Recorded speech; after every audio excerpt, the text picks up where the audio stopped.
And remember, something chases you. Run, bitch, run! Jurassic World came out in 2015. My God, that was a decade ago. I was 34 years old when this movie came out, and it feels like that time has gone by in a goddamn flash. So, this was the start of a new trilogy after the original trilogy went on ice after Jurassic Park 3 didn't exactly have the best box office returns. Also, how much more blood could you get out of the dino turnip? So here's another park where we have genetically modified dinosaurs. We have Chris Pratt. Oh, fucking boy, Mr. One Note Performance himself. Look, Chris Pratt actually has talent, and Guardians of the Galaxy did show his comedic timing, but let's be perfectly honest. He basically, more often than not, just plays the same goddamn character. But he's made a lot of goddamn money, so whatever, it is what it is. He also was in The Electric State, which was really goddamn shitty. What isn't shitty is Bryce Dallas Howard is in this. I like Bryce Dallas Howard, even if Argyle wasn't all that good. And yes, it's another Jurassic Park movie. If you don't know what Jurassic Park is, dinosaurs are genetically created or, brought back because of science and everything. And, well, yeah, let's just say Dr. Hammond isn't around and Ian Malcolm isn't around and we don't have Sam Neill, we don't have Laura Dern, we just have a new crop of characters. We also have two super fucking annoying kids. We have Zach and Gray, Gray being what Homer would quantify as a nerd. Can you tell that I'm going to pick on this goddamn movie? Look, I saw Jurassic World a while ago. I've never actually seen Dominion in full, and this is my rewatching to catch up for Jurassic World Rebirth, because the world was crying out for another Jurassic Park movie. I say that, and then you look at the box office receipts for this, for Fallen Kingdom, which was god-awful, from what I remember, and Dominion, and that was a combined $4 billion worldwide, and the budgets, reflected that, well, these are some pretty sizable box office returns, even with, even with the marketing and stuff like that, they made a lot of goddamn money. This was written and directed by Colin Trevorrow, who would do the Book of Henry as well as Jurassic Park Dominion, and then 3 other people wrote this. It took 4 fucking people to write this. 2 people to do the story. I mean, story should have been done in quotations. I honestly think I could have shat out a better story than this, because this is just a retread and sort of a reimagining of what happened in the first one, just without Spielberg, any of his magic, or really any of the magic of even Joe Johnston, even though, to be perfectly honest, Jurassic Park 3 was a low point until Jurassic World came out. There are people that will feel I'm too goddamn harsh. I don't feel I'm too goddamn harsh, because I try to be fair to movies, but when you have super annoying characters like this, and you have just no sense of fun. Every attack in this movie on any characters just seems mean-spirited. And yes, obviously these humans going and being part of a zoo exhibit, shall we say, just observing these dinosaurs after the first part didn't work out all that well. Well, surely it would work out well this time. Except it doesn't. Omar Sy is in this. He certainly was better in this than he was in Shadow Force. Katie McGrath, my word, what a beauty she is. Judy Greer is in this. B.D. Wong, who pretty much is just playing a more dastardly version of the character he played on Law & Order. Vincent D'Onofrio plays a very, very one-note villain. Very slimmed down. Ironic, considering how he is now. And I'm sorry, the kids are super annoying. Not even the actors themselves. Just the kids are super fucking annoying. Like within the first few minutes, I'm like, I don't want to see either of these two live. I just don't. Unfortunately, they do, because I am not allowed to have such nice things happen when I'm watching a movie I don't enjoy. So it did have a $150 million budget, $208.8 million opening. That's good. That's good. And it made about $653.4 million in the U.S. and Canada, and $1.67 billion worldwide. So, yeah, good on them. Good on them. They found a hit for this soulless cash grab slop. So, there was an opening with these raptors busting out of these eggs. Why did the CGI look simultaneously glossy yet very wonky? I mean, I know that sometimes things don't translate, but fuck, the special effects in the first one hold up. The special effects in the second one hold up, and even that one had issues. So, yeah, if something chases you, run, bitch, run. That's what Judy Greer said. Judy Greer has been funny in other movies. Yeah, we get an island. They're on an island, and they're going to have to deal with this terror all night long. Aunt Claire, not to be confused with an Eclair. I'm just going to move on from what I would do with an Eclair and what I would do with Bryce Dallas. Let's just move on from that. Let's move on. She is waiting to see her nephews Gray and Zach. Well, then she has to basically get funding and certain things going to keep the park going.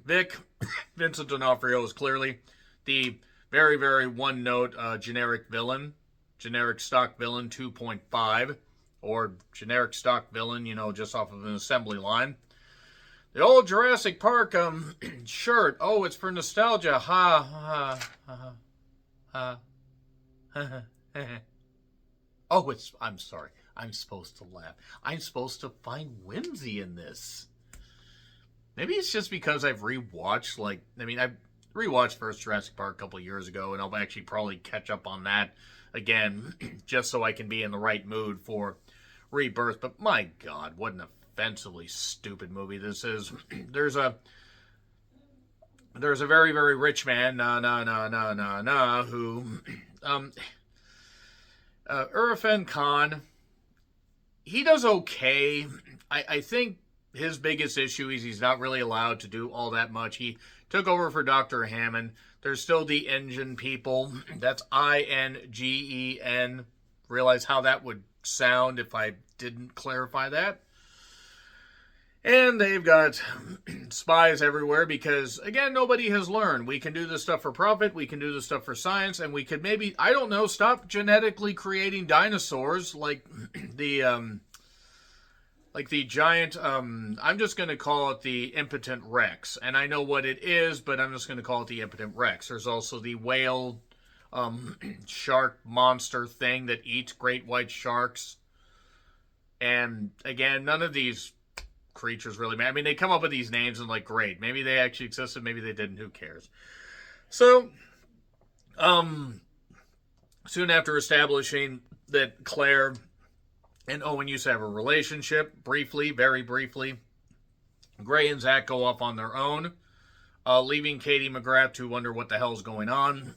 And then the impotence Rex gets loose, and, well, everyone remained calm. Easy for you to say, Claire, you are in a facility that, can be destroyed rather easily. I understand the first one, it was taken down because Wayne Knight was able to, figure out how to, hack into the code and stuff like that, and also computer tech was a lot easier to hack into back then. And it was also with a lot more fun, because Spielberg understood how to make a movie fun, but also violent. So, basically, we see just before that, Owen bonding with the raptors, and they have control devices on their heads, but it's also a way to control them. But he does have a special bond with them. There's Blue, Echo. There's, what the fuck is it? Blue, Delta, Charlie, Echo. Lima, Delta, Shield. No, I'm kidding. Blue, yes, shrieking Eiffel 65 noises. Vic wants to use the raptors, and maybe genetically modify more and have them go to war where they can attack people. And they can, they can hurt people. They can hurt people. So, it turns out apparently Gray and Zach's parents are getting divorced. This is quickly forgotten about. Or maybe they're not getting divorced because they realize, hey, our kids are missing. Maybe we shouldn't get divorced yet. Let's wait till their next birthday. And then it turns out the Impotence Rex also took out its own implant after escaping using smarts like, hey, we're camouflaging ourselves and we're not in the enclosure anymore. We clawed here. Oh, thanks for opening the gate for me. Now I've escaped. And all this stuff, camouflage and all this crazy stuff that it can do. There's the gyrosphere thing, the roll around deal, that's going to lead to a recreation of the Jeep part where the T-Rex came in. Jimmy Fallon was part of the gyrosphere. Maybe that's why I didn't like this movie, because I fucking hate Jimmy Fallon as a host, because he's not any good. He was great on SNL, because he had an ensemble cast. As a late night show host, He fucking sucks. And he needs to be told he sucks because he's really bad. Do I think he's a bad person? No. I think he's a deeply unfunny son of a bitch. And I know something about being a deeply unfunny son of a bitch, but I'm also just doing a YouTube channel. I'm not broadcasting to millions of goddamn people. So nevertheless, basically, this is just a messy plot, messy narrative. The Impotence Rex gets out and going. He tries to get through to the Jeep sphere because the kids are stupid and deserve to die horribly. But they don't. Thanks. Thanks, Colin. Imagine having a blockbuster directed by a man named Colin. You have to take shots from a man named Colin. I don't even think the director's a bad guy. I'm picking on everybody here. And then, basically just anarchy. Not anarqueef in the arena, but just anarchy. It's absolutely insane. All this stuff's going on.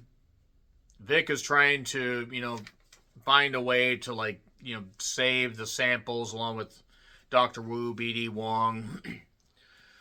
And, Kay McGrath gets killed by the pterodactyls that run out, and, well, that's great. That's great. Let's take out the hottest one in the cast.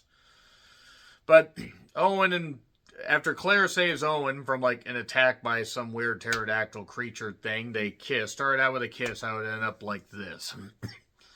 Vic is a terrible villain, an absolutely terrible villain. I cannot just emphasize again just how terrible he is.